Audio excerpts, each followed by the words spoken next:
Hi everyone. I'm delighted to have today with us Marta Duque. Marta is a lawyer who is currently pursuing a PhD on the topic of AI and IP, and she's doing that at the Technical University in Munich. I know Marta since a couple of years, from the time she worked as IPR policy researcher at Ericsson, where she did an amazing job. And Marta holds a law degree from the University of Salamanca and an LL.M in IP from the Universidad Carlos III in Madrid. And she received there a special award as the student with the highest grades of the LL.M on that year.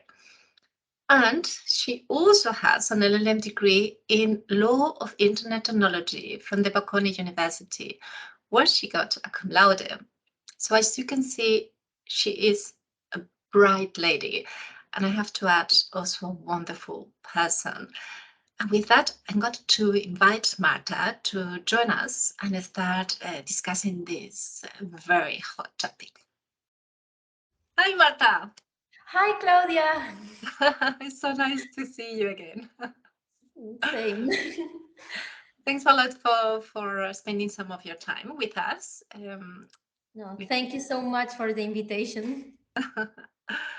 Let's start from the very basics and then move to the more detailed conversation. Okay. For those who are still not familiar with this topic, which I think it will be quite some, could you tell us what is AI? What is artificial intelligence? Okay, so there's no single definition of AI. And if you go through legal text, these texts, and then technical books, literature, and all of this, you are going to find very different definitions.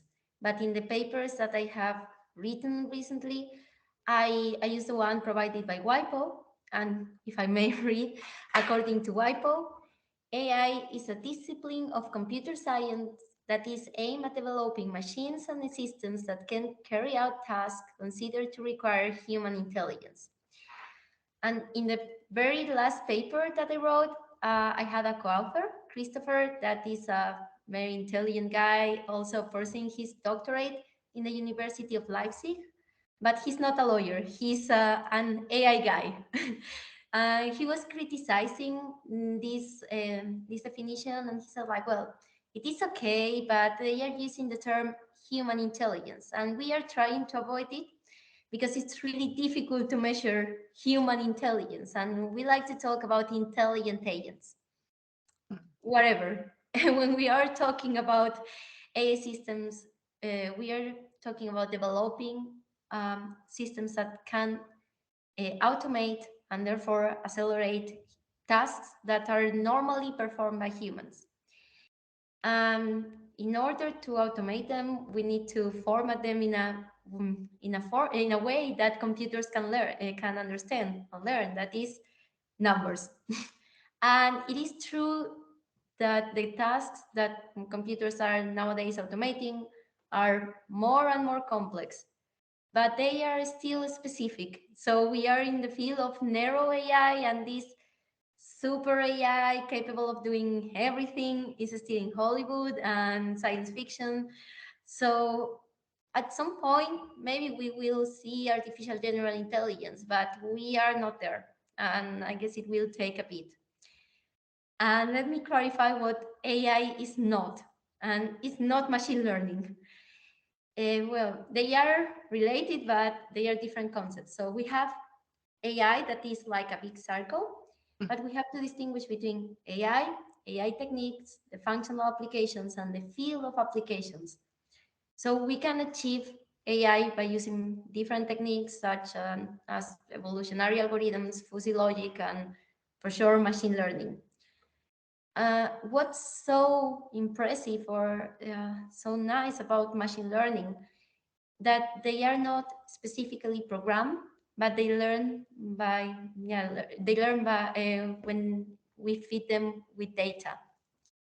And here in machine learning, we are programming a program that is called the trainable model with parameters and evaluation mechanism, a lot of algorithms, a lot of mathematics. And we are feeding it with data and then changing the parameters according to what the evaluation mechanism is saying. And we end up having what is called the train model. That is simply some mathematical rules in form of software that we can use to predict things in new data. So machine learning is all about making predictions on new data that have not seen before by the algorithms by adjusting and learning with previous data. And it looks like magic, especially when we see this amazing news saying, wow, we had an artificial intelligence system doing that. But it's a lot of mathematics and a lot of work by very intelligent people, not magic. Not magic.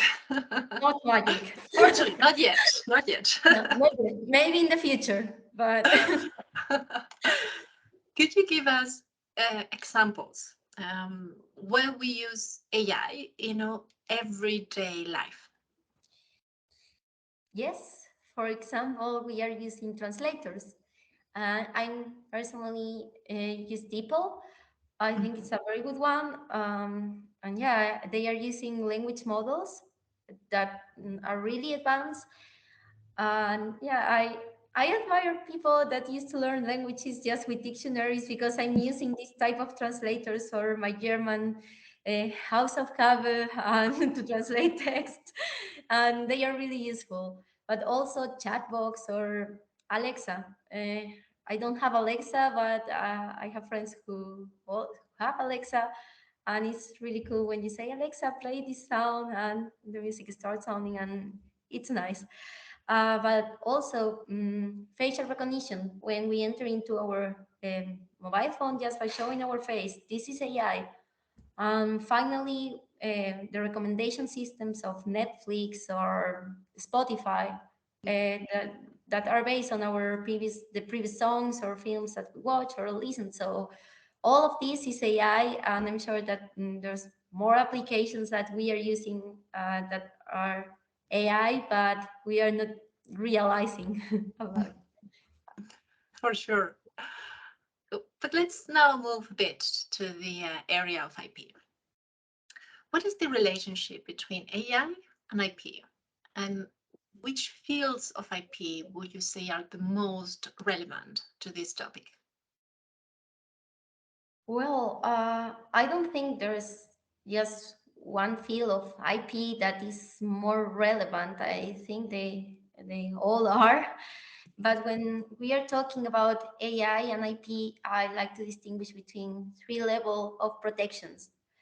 One is the protection of the training data sets, then the AI tools, and then the most famous topic ever, the protection of AI generated outputs. So about, for example, the AI tools here, we find questions as are algorithms protected by copyright, by patents, or also the evaluation mechanisms, all these functions that the models include, and also the machine learning models per se, are they protectable or not? And it's very important for companies to have an effective IP strategy in order to have competitive advantage. But talking about training data sets, here I think it's very relevant. We have to distinguish again between the data per se and then the training data sets. And raw machine generated data, or for example, the data that we create when we surf in the internet or we browse, or maybe the ones that we create by realizing financial transactions. All of this is not protected by IP. There was a proposal some years ago about creating a new ownership right for this type of data, but it didn't work out. And now I don't think they are going to propose it again in the following years.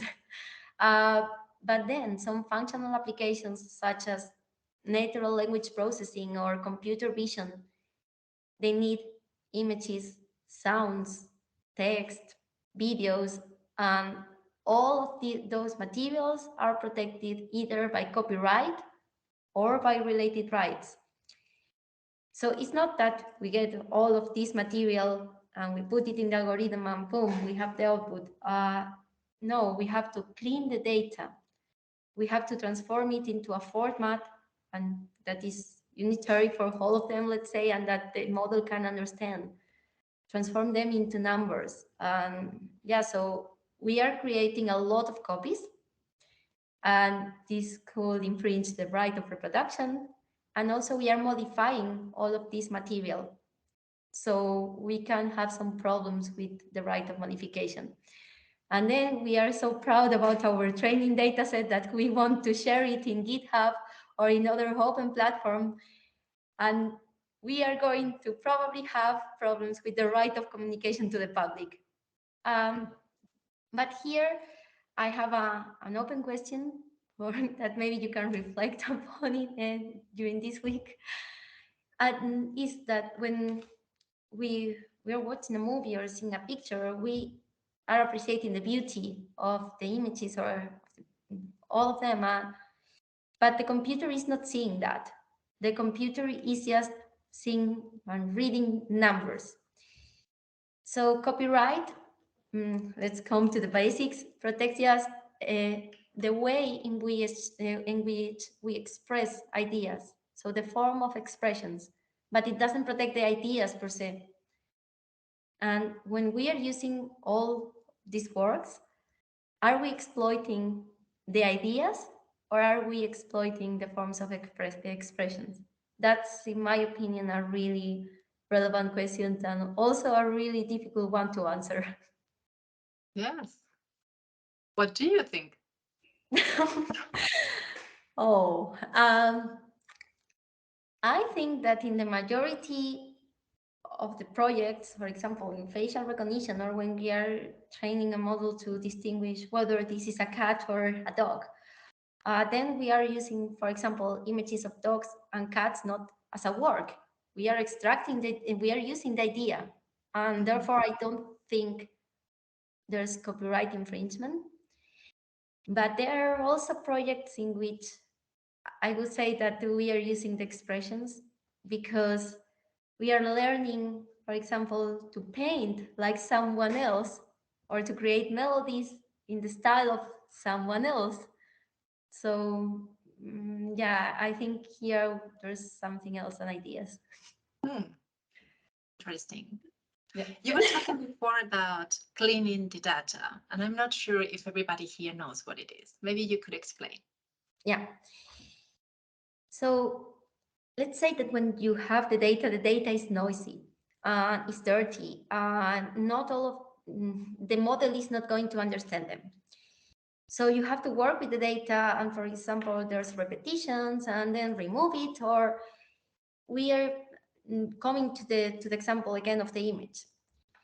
Maybe we have a very beautiful image, a really nice one with the colors and the lightning, but it requires a lot of storage memory, and we want to save that. So we have to transform them into a gray scale of colors so the model can process it better. And yeah, it's basically transform them and remove all the mistakes and everything, so they are fit for the training, and it's easier for the model to make predictions. Mm-hmm. I see. Thank you. um, what about the current laws? Do you think that they properly address AI issues? It depends. We always say the same. I always say to my students, if you will pass the course and you will learn that we always say it depends, but It this depends. is the perfect answer for everything. But no, we have some concepts and that are still okay, and we can use them, especially in the field of AI generated outputs. But then, in my humble opinion, sometimes our legislation lacks a bit of flexibility in terms of IP. And let's come to the example of using material protected by copyright and related rights for the training. Like some years ago, the European institutions approved a new copyright directive, and this directive includes a new exception for text and data mining. That is a technique like also include machine learning. And in easy words, what this exception says is that even if you are training a model for commercial purposes, it's okay. You can do it and you can use copyright material or protected by all rights. But the copyright holder can opt out from this exception, meaning that this copyright holder can express by contract or by other readable means, for example, adding metadata, that this exception is not going to be applicable. So it increases the searching costs, the transaction costs, and it's a pity because in Japan they have a really broad exception that is also fit for this type of uses. And in the US, they have the fair use.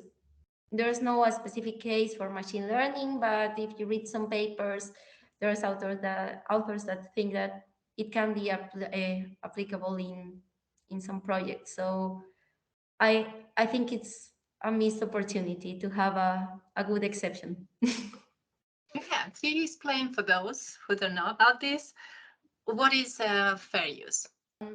Let me first explain how copyright works in Europe so we can make the comparison. Here we have copyright and the right holders can uh, prohibit or allow certain uses of the works. And then we have a list with exceptions, but they are fixed. I mean, if you fulfill the requirements for benefiting from these exceptions, you are safe, you are not infringing. Otherwise, you need a license. But that's all. So there's a lot of legal certainty, but not so much flexibility. And then we go to the US, and they have a bit of the opposite because they have copyright and the authors can allow or prohibit certain uses. And then they have a broader clause that is the fair use. And here, basically, if the use that you are doing of this work is highly transformative, you are not infringing. So it works like you are doing something, and then you end up in court, and there are certain requirements, and the court is going to evaluate, for example, whether you are doing something for commercial purposes or not, what portion of the work are you using, if the use that you are doing is highly transformative or not, and at the end they will decide whether you infringe. So there's not so much legal certainty, but on the other hand, you can claim more things and argue more things, and there's more flexibility. And in this case, you will consider it highly transformative. I would say so. Maybe, as I was mentioning before, if we are learning to paint in the same style of someone else or create these melodies that are very similar, but if we are using an image just to learn to classify cats and dogs, I will say that it's transformative, yeah. I see. Considering what you have been saying so far, what should be the role of the legislator or the courts in this context? Well, I would say that it's a very difficult one because now there's this race of AI and companies are competing in order to win it, but not only companies, also governments. And they try to promote innovation and all of this. And it's not a secret that Europe is not winning it. But there's a lot of interests to take into account. On the one hand, we have these super big companies getting a lot of data and a lot of power. And then we have the small companies that also want access to this data, but they are feeling a bit overwhelmed by all the legislation and all the obligations that they have to comply with. And then we, the consumers, the society, want privacy, but also we want AI systems that work well and that they are trained with good data. So it's a bit difficult to reconcile all of these interests, but I think the legislator sometimes have to think about the aim of promoting innovation. And yeah, it's not an easy task, but for example, in the case of text and data mining, I expect that in the years to come, they do something. And They do something. What will you do? Well, that's something that I will answer better in 2 years when I finish my doctorate. Uh, but I would say I think it's difficult that we implement something as a fair use here in Europe. Mm. Um, but maybe not allow everything, but just change this opt-out exception and define better the scope of the exception and who are the beneficiaries, and yeah, transform it into an exception that leads to more legal certainty. Mm. Uh, but now coming to the role of the courts, Mhm. uh, well, now when I'm reading some legislation also for my topic that is B2B data sharing for AI development, I see that new legislation is coming, new legal provision, and not all of them are really clear. So the courts are going to interpret them, and the problem is that sometimes the sentences of the courts are not really clear either. So I would say that, yeah, I think that they expect is legal certainty, that they are more clear in the resolutions. Also that they take into account the interest of promoting innovation when interpreting things. But yeah, I think in the years to come, we will have cases about text and data mining, about the protection of databases and the sui generis database right and all of this. And it's really challenging, really interesting. And I'm looking forward to seeing that. But I guess that lawyers will have a lot of work that this is good. Yes. So you chose the right thesis Yeah, topic. I did. Indeed. So let's talk about patents, because Yeah. we've seen some courts that have recognized AI as an inventor, others that haven't. What are your views on this? Well, I think that in the debate of AI generated inventions, we are somehow confusing automation with autonomy.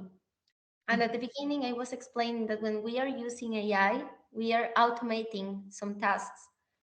But, and here in the inventive process, then we are indeed automating some important steps. But the conception of the invention is still done by a human being. So I don't think it's so much a question of whether we have AI generated inventions, but more um, we are going to find problems in terms of inventive steps and the person's skill in the art. And let's again come to the basics of patent Mhm. law. In order to have a patent, you need to be new, have an inventive step, and be capable of being industrially applicable, let's say. And it's not going to be novel or it's not going to have an inventive step if it is part of the state of the art. And what's the state of the art? Everything that has been made public, basically. So if someone else has come up with this invention before and is part of what is already available, you are not going to have a patent. Neither if just finding links between the elements is obvious. So this is having an inventive step. And AI systems are really good at finding really quick these links between the elements of the prior art that could be really hard for humans to perform, or at least at such a quick pace. So what I think is that you are inventing something using AI, and this AI is going to find these connections, and then you find your application. Using the AI, maybe it's obvious, but if the person that is evaluating it doesn't have AI as well, probably is going to say, okay, this is not obvious and this is patentable. So I think the question is whether we should, I don't know, make the inventive step harder or not. That would be unfair because there's still a lot of inventions that are created without AI. But also the person skilled in the art, maybe evaluating this type of inventions should also be assisted by AI. So we have a fair level playing field. So if I can repeat with my own words. Yeah. So the proposal will be that examiners at the patent offices, we know they are using AI, and the question is how much they are using, and the proposal will be that they use it all the time, because otherwise they will have disadvantages. Is that Yeah. what you meant? Yeah. Not when, I mean, it's not that they should use AI when they are examining inventions that are not no assisted by AI, but if someone is using AI and is capable of finding all of these links, and I think it's fair that the person examining this invention is using AI as well. Otherwise, it's a disadvantage. I see. Good. Next question. What are the social and policy implications of recognizing AI inventorship? Well, I would say that it's a mistake because we are not there, and it will be recognizing that AI is more powerful than it really is. Uh, Here we can still find human intervention. As I also mentioned, there's a lot of people working in these projects, and I don't think there's something such as AI generated. Yeah, we should address the other questions in more urgently than this of AI inventorship. When I read about this AI generated work, one of the first examples that come out is the next Rembrandt.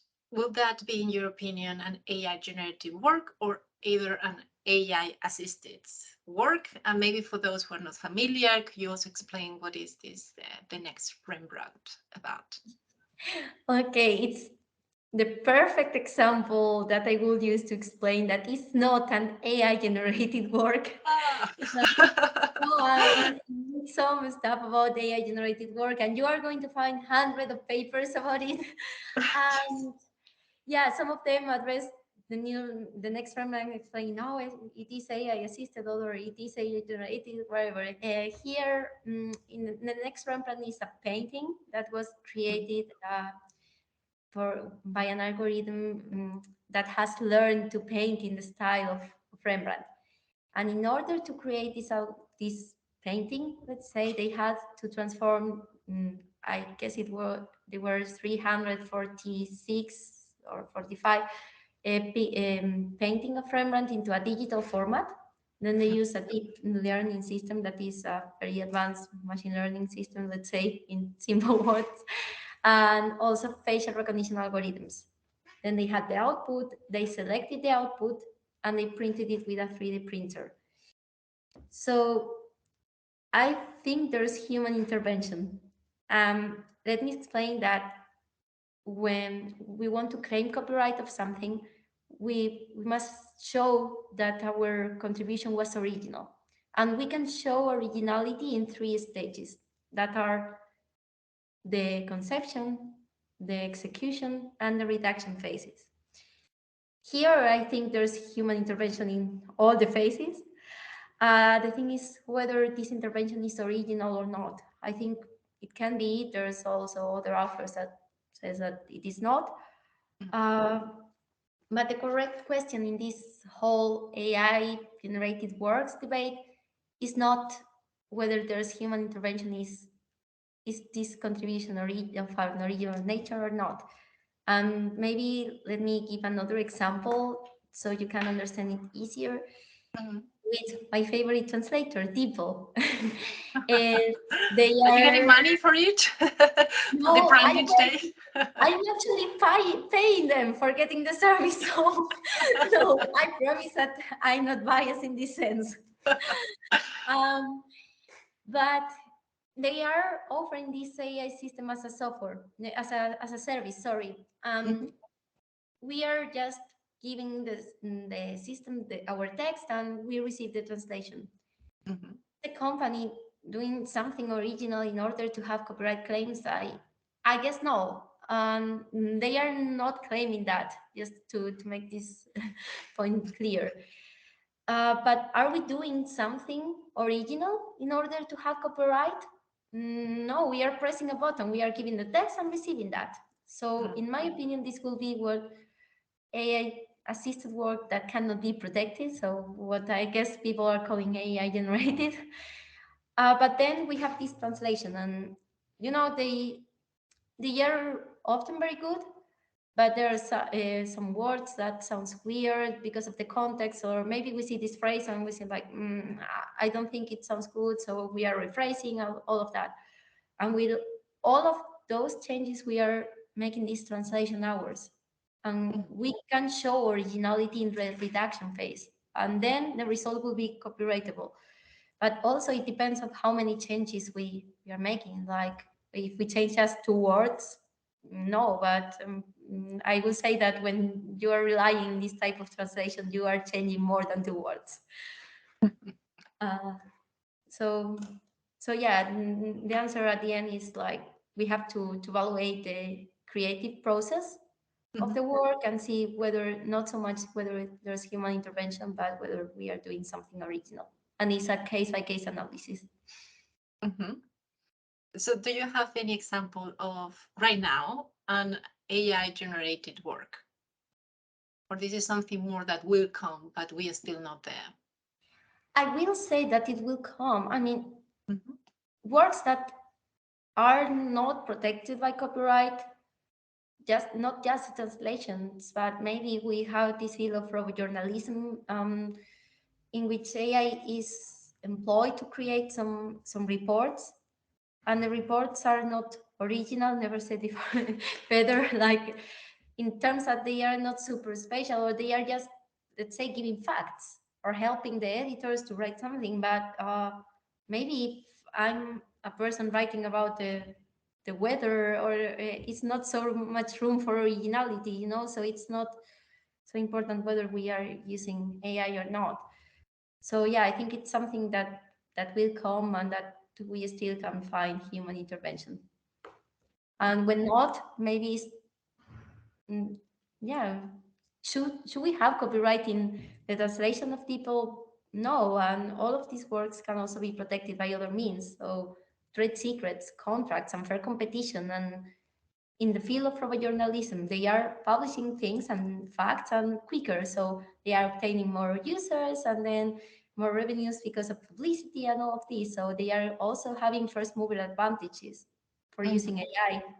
Do we need also copyright, or a new sui generis right? I don't think so. Okay, that's an opinion. Yeah. I don't think so. Yeah. Well, I could use also the depends, but I have used it before, so I'm going to use it for further occasions. Okay, we keep it in the side. Yeah. So, what about the relationship between AI and trademarks and brand protection?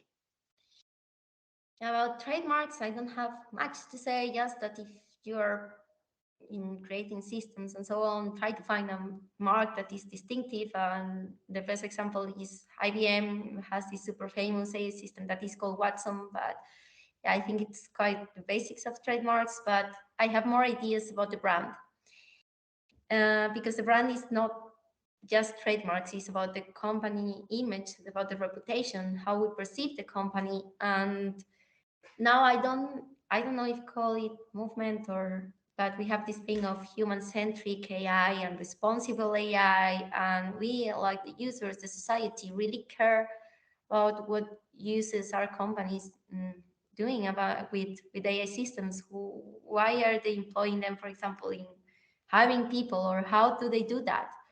And also, if they are using AI for in certain fields, they should not be biased. And it's really easy to say, yeah, construct an AI system that is not biased. But as I was saying, machine learning can only predict what is there. And when the data are open, or yeah, sometimes they are biased. Of course, is the best data are within the company, and companies are not so willing to share everything. And there's a very nice paper of a US author called Amanda Ledovinsky, and I think it is called how copyright can fix the AI bias problem, or something like that. It's a must read.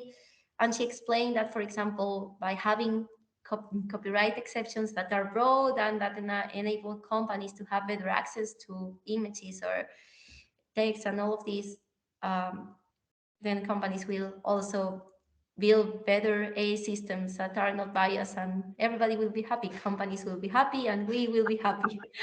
But yeah, it's a complex topic and also a nice way to relate, copyright with this thing of brand protection. And also, we, at least now in Europe, we care about privacy a lot, and companies are keeping up and they are developing better techniques. And for example, I have friends working in the field of synthetic data, and synthetic data is that instead of using real rate data, they are producing, for example, fake faces. Then they can use AI without violating our privacy rights and all of this. So in terms of brand, I will say that companies have to really take into account the human-centric approach, the responsible AI movement, and also the privacy of users. That's a lot to take care. Yeah. But Well, important. and then you see all the legal obligations, and then you are like, wow. But yeah, it's a lot to take care, but yeah. Indeed. So what do you think are the most pressing developments in AI? Well, a lot of them. Now we are talking about the cultural industry mainly, and IP, and the translators are so nice. But also, even if I was explaining that the next Rembrandt is not AI generated, I recognize that this project is impressive. Yeah, it's also impressive that we have now a systems capable of creating movies or sounds, or even if it's with our helps, we do it quicker, and it's something really impressive. But also autonomous driving. It's not here yet. I don't think it's just a question of pure IP, but also ethical questions or liability questions. Are we prepared to accept this technology? And also, if something happens, if there's an accident, or who is going to be liable for that? So, yeah, I am capable of doing a lot of things. I think quite well, but driving is not really one of them. It took me, and I'm not kidding. It took me 4 times to pass the practical test. So I can do it. I mean, if you force me to drive, I will do it. But if I can avoid it, I think it will be nice. So if in the future I can have one of those cars, yeah, for sure. If I have the money, I will be the first client. uh, but yeah, apart from that, I think the the use of AI that impressed me the most, or is that of the health sector. There's companies that are now developing AI. I was reading it the other day, to help to combat mental health problems. Yeah, I take this opportunity to talk about it because also we had always these prejudices or stigmas about mental health, and that is bad when someone is saying, yeah, I'm going to the psychologist, or I'm feeling a bit blue, or yeah. And now after the pandemic, I think we are a bit more open about that, and we are taking into consideration how important mental health is. If mental health is not working, the other fields are not working. Work is not working, and it's really important for us to take care. So I think it's a big step that companies are also helping with mental health issues. But also AI is used for quick diagnosis and quick treatment of cancer. Also other treatments, and that's huge. But let me share quickly a story that and it is that 3 weeks ago, more or less, a colleague of my Master of IP in Madrid wrote to me via LinkedIn. Yeah, I was very happy because she's a brilliant girl, and she was telling me that she read the article that I wrote with Carlos Munoz about open source and AI. she told me, oh, it was very nice. And now I have started as a legal counsel in an AI company, and I'm going to try them to read this article so they are also aware of the dangers of open source. And it was like, that's, yeah, I was very happy. And then I also was very curious. So I stalked her on LinkedIn a bit and wanted to know more about the company that she was working in. And it results that is a company and startup called Itoben. Is a Spanish company, and they are developing tools to prevent cardiovascular diseases. I'm a bit sensitive, let's say, with this topic, and also with cancer, because I have family members with this type of diseases, and you never know, maybe you can have it in the future, and it's of a great help. And yeah, I think they are doing a great job, and I'm really grateful with all of those companies, and also all of these people that are working in this field and making it possible. All that can be achieved in those fields is great. Yeah, they have my full support, all my respects, and all my gratitude as well. Yes, it's so important. And if Yes. AI can help, then it's welcome, right? Yeah. All the help is welcome for combating these diseases. Indeed.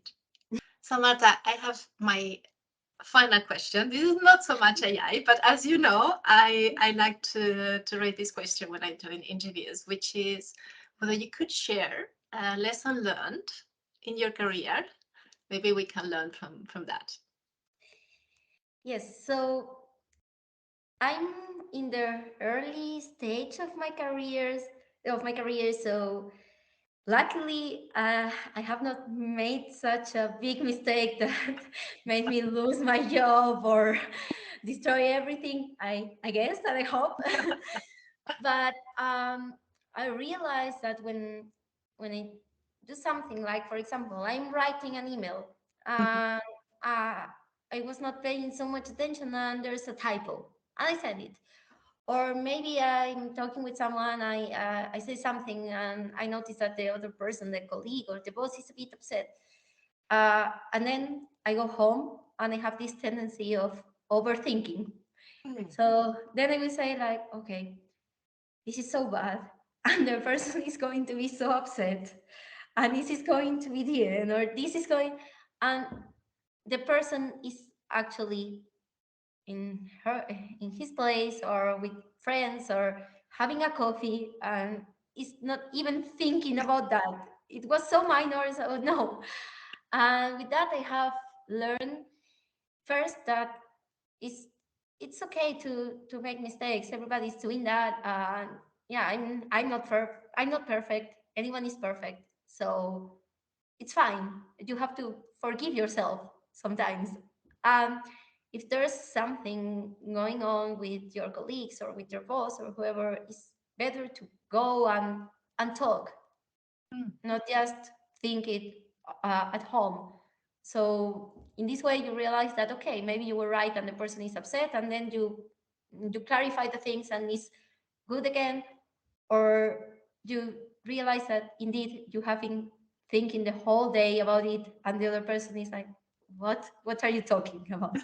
Exactly. So, so yeah, now I have another attitude. So of course things affect me, and when I do something, I'm like, okay, I have to solve it. But it's like I learn, I did something wrong. I think about it, and I learned that the next time it's not going to happen again. I talk with the person, and then I have a lot of things to do, not time to lose. So let's keep working. It's not worth to lose the time with that and then work over the weekend because you miss so much time doing that. Mhm. That's the advice that I will give you. So it's okay not to be perfect. It's better to talk things than just think about them. And yeah, things at the end are going to be okay. So yeah, if you didn't do something that is terribly wrong, or just don't overthink. Life is simpler than we I will think. make it. Yeah. Excellent, Exactly. Marta. This is a very good advice, and this is very aligned with what I always say of mistakes as an opportunity to learn and to Yeah. grow. But it's true that sometimes, at least I myself, have that level of request for myself higher than what I will ask for others.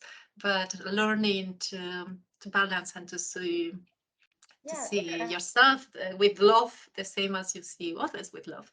yeah, That's that's very important because sometimes when I do certain things, I'm super worried, but then I think, okay, the person did the same to me, and I'm not mad. No. And so yeah, it's really important to love oneself and also to forgive oneself, even if you try to have high standards. great. So, Marta, again, thank you so much.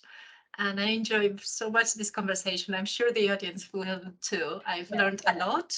You explain things very, very clear. I can see that you're giving lectures also in the university and you have learned to explain things very, very quickly. Thank you so much, Claudia. I also enjoyed the time with you.